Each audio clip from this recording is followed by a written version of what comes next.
We're allowed to open again? Yes!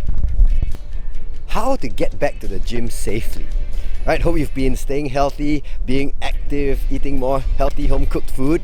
Personally, I've been about the same because even though I eat all the home-cooked food, I've had a lot of family members try out new baking and dessert recipes. So I've been keeping under control, but it's about the same for me. So yesterday we got the announcement, gyms are going to open in 3 days time this coming Friday. And yes, my gym, Genesis Gym, will be opening as well. So we're rushing around, figuring stuff out, contacting clients, making sure everything is ready for people to come back. We're looking forward to it. So in this video, I'm going to talk about how you can get back to a gym safely if you've been inactive or been away from training for the last few months, alright?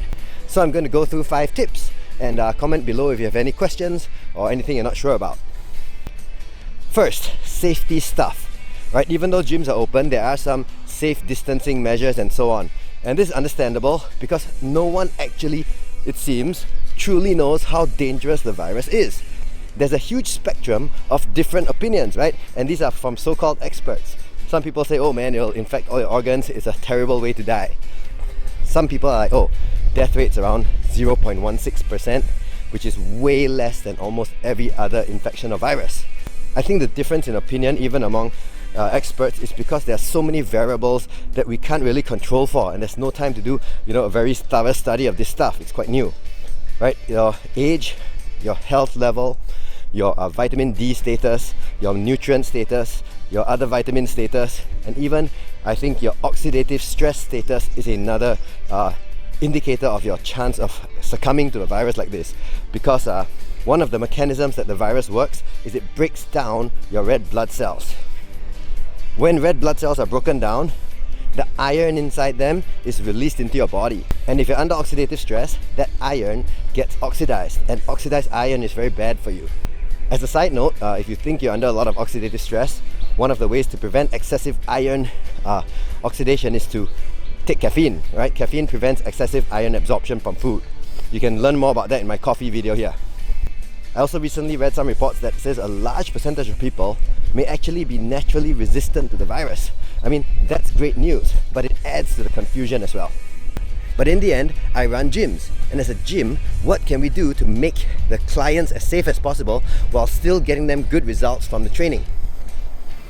So naturally, you have to do the regular, risk reduction. You got safety distancing, you got wiping down equipment, you got temperature taking. But actually, in my opinion, one of the things that can really reduce your risk or the risk of everyone around you in the gym is the skill of the program design of the personal trainer or coaches. If you need to reduce contact, to reduce any kind of infection risk, one of the keys is that you can't just be walking around everywhere in the gym, touching everything and using every piece of equipment. This takes away the unfortunate, popular practice of personal trainers, which is to not care about the program and just use whatever machine is free and say, oh, client, this is your program for the day. I've always thought that is nonsense, and it's definitely something we don't do, but it's very common practice, unfortunately, in the fitness industry. This virus makes that not an option. So your program design becomes more important. So if you want to minimize contact with surfaces and other people as much as possible, you can't do random training. In fact, you have to do something like my series on no sharing equipment. That was actually made for the places where the gym is very crowded and you don't want to share equipment with others because they take your equipment halfway. So what you need to do is use less equipment but more effective training program design to get the workout done. So once you get back to the gym, you can use my no sharing equipment workouts to help you minimize contact and minimize any sort of infection risk. My team and I will be using a more, advanced version of this concept to help clients get a great workout within a smaller area that minimizes any sort of risk. You can do that too with your own effective program design and selection of equipment. On a side note, program design is one of the things that my coaching team and I focus really hard on for each client at an individual level. So if you want help with that, consider joining our personal training programs at Genesis Gym Singapore. The next tip is to get your muscles used to training again, especially if you've been, let's just say, complacent during the stay-home periods. The best way to do this is to train the total body. That means don't split your workout into muscle groups yet. Okay? Do the whole body a few times a week. This will allow each muscle to be trained several times a week, and you'll probably increase the muscle's recovery ability faster than if you really whack one muscle and it takes you a week to recover and you're all sore. Okay, so every muscle gets used to training, train it a few times a week. That's tip number 1.